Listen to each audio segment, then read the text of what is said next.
Hi.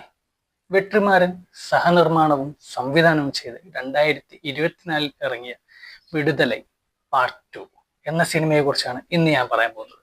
ഈ സിനിമയിൽ നമ്മുടെ വിജയ് സേതുപതി, സൂരി, മഞ്ജു വാര്യർ, കിഷോർ, പിന്നെ അതുപോലെ നമ്മുടെ തമിഴ്, അങ്ങനെ ഒട്ടുമിക്ക ആക്ട്രസുകളെല്ലാം ഈ സിനിമയിൽ അഭിനയിച്ചിട്ടുണ്ട്. അപ്പോൾ ഈ സിനിമയുടെ കഥ എന്ന് പറയുന്നത് ഒരു പൊളിറ്റിക്കൽ ക്രൈം ത്രില്ലർ മൂവിയാണ്. ഈ സിനിമ ഏകദേശം ഒരു 2.5 മണിക്കൂറോളം ഈ സിനിമ ഉണ്ട്. ഈ സിനിമ എത്ര ആൾക്ക് ഇഷ്ടപ്പെട്ടു എന്നുള്ളത് തന്നെ എനിക്കറിയത്തില്ല. എന്തായാലും ഞാൻ കണ്ടു, എനിക്ക് വളരെ ഇഷ്ടപ്പെട്ട ഒരു മൂവിയാണ് ഈ സിനിമ. കാരണം ഈ സിനിമ അത്രയും നല്ല രീതിയിൽ തന്നെയാണ് വെട്രിമാരെ എടുത്തു വെച്ചിട്ടുള്ളത്. ഒരു പൊളിറ്റിക്കലായിട്ടുള്ള, അതായത് പണ്ടത്തെ കാലത്തുണ്ടാവുന്ന കുറേ പ്രശ്നങ്ങൾ, അതായത് താഴ്ന്ന ജാതി മുതലാളിമാര് അവർ തമ്മിലുള്ള പ്രശ്നങ്ങൾ, പിന്നെ അതിന് ഒരു യൂണിയൻ ഉണ്ടാവുന്നത്, ആ യൂണിയനിൽ നിന്നും പിന്നെ താഴ്ന്ന ജാതിക്കാരെ മുൻപന്തിയിലേക്ക് കൊണ്ടുവരാൻ ശ്രമിക്കുകയൊക്കെയാണ് ഈ സിനിമയിൽ ചെയ്യുന്നത്. അപ്പൊ ആ ഒരു ക്യാരക്ടറിലോട്ട് വരുന്ന നമ്മുടെ ഒരു കഥാപാത്രമാണ് വിജയ് സേതുപതി. പക്ഷെ ആദ്യം ഒരു അധ്യാപകനായിരിക്കും ആ ഒരു ഗ്രാമത്തിൽ.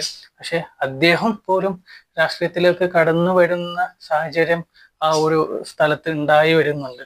അപ്പൊ നിങ്ങൾ സിനിമ കണ്ടവർക്ക് അറിയാൻ പറ്റും അതെന്തൊക്കെയാണ് സാഹചര്യങ്ങൾ എന്നുള്ളതൊക്കെ.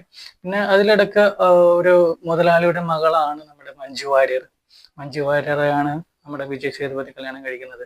പക്ഷെ ഈ മഞ്ജു വാര്യരുടെ അച്ഛൻ ഒരു വലിയൊരു മുതലാളിയാണ്. അപ്പൊ ആ ഒരു മുതലാളിയുടെ ഫാക്ടറിയിൽ നടക്കുന്ന കുറച്ച് പ്രശ്നങ്ങളും പിന്നെ അവിടെ ഒരു യൂണിയൻ വരുന്നതും, അങ്ങനെ മൊത്തത്തിൽ അതായത് പാവപ്പെട്ടവരെ സഹായിക്കാൻ വേണ്ടിയിട്ടുള്ള കുറെ കാര്യങ്ങളൊക്കെ നമ്മുടെ വിജയ് സേതുപതിയുടെ ക്യാരക്ടർ ചെയ്യുന്നുണ്ട്.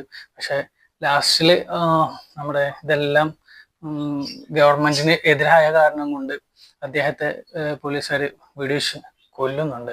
പക്ഷെ നമുക്ക് അതുവരെയുള്ള സീക്വൻസിൽ ഒരു സീനെ പോലെ നമുക്ക് ബോറടിക്കുന്നില്ല. കാരണം അത്രയും ത്രില്ലിംഗ് ആയിട്ട്, അതായത് ഒരു ആഫ്റ്റർ ആവുന്ന സമയത്ത് ഒരു നമ്മുടെ കെ എന്ന് പറയുന്ന ഒരു ക്യാരക്ടറെ കൊല ചെയ്യുന്നുണ്ട്.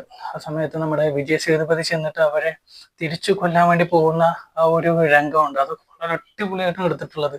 പിന്നെ അതുപോലെ തന്നെ ഇവരൊരു എന്താ പറയാ, നമ്മുടെ ബോംബോ അങ്ങനെ എന്തോ ഉണ്ടാക്കാൻ വേണ്ടിയിട്ട് ഇവരുടെ കുറച്ച് ആൾക്കാർ തമ്മിൽ ചെയ്യുന്ന സമയത്ത് അവിടെ ഒരു പൊട്ടിത്തെറി ഉണ്ടായിട്ട് അവരുടെ കൂട്ടത്തിലുള്ള 2-3 ആൾക്കാരും മേടിക്കുന്നുണ്ട്.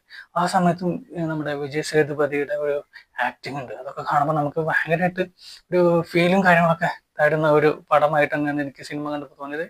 ഇത് ഞാൻ പറഞ്ഞല്ലോ, ഈ സിനിമ എനിക്ക് വളരെ ഇഷ്ടപ്പെട്ടു. നിങ്ങൾക്ക് എത്ര പേർക്ക് ഈ സിനിമ ഇഷ്ടപ്പെട്ടു എന്ന് എനിക്ക് അറിയത്തില്ല. ഇനി അഥവാ കാണാത്തവരുണ്ടെങ്കിൽ നിങ്ങൾക്കൊരു 1 ടൈം മൂവി ആയിട്ട് നിങ്ങൾക്ക് ഈ സിനിമ കാണാൻ കുഴപ്പമൊന്നുമില്ല. പിന്നെ നമ്മുടെ നല്ല 2-3 പാട്ടുകളുണ്ട്.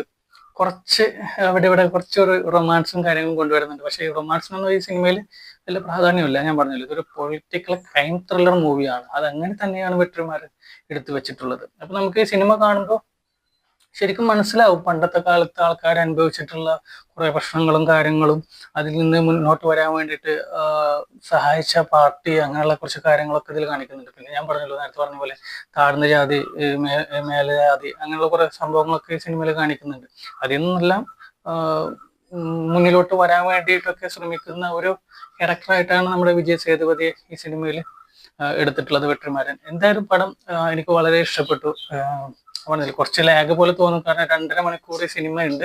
ഭയങ്കര സ്ലോവിൽ തന്നെയാണ് സിനിമ പോകുന്നത്. പക്ഷെ നമുക്ക് ബോറടി കാര്യങ്ങളൊന്നും ഈ സിനിമ കണ്ടു കഴിഞ്ഞാൽ തോന്നില്ല. എനിക്ക് തോന്നിയില്ല. പക്ഷെ പടം നല്ല രസമുണ്ട്, ഞാൻ കണ്ടു. അപ്പൊ നിങ്ങൾ ഈ സിനിമ കണ്ടിട്ടില്ലെങ്കിൽ നിങ്ങൾക്കൊരു 1 ടൈം മൂവി ആയിട്ട് ഈ സിനിമ കാണാം, വിടുതലൈ പാർട്ട് 2. അപ്പോൾ കണ്ടവരുണ്ടെങ്കിൽ എന്തായാലും അഭിപ്രായം പറയണം. കാണാത്തവരാണെങ്കിൽ ഒരു വട്ടം നിങ്ങൾക്ക് സിനിമ കാണാം. അപ്പൊ അടുത്ത സിനിമയുടെ വിശേഷമായിട്ട് വീണ്ടും കാണാം. Okay, by.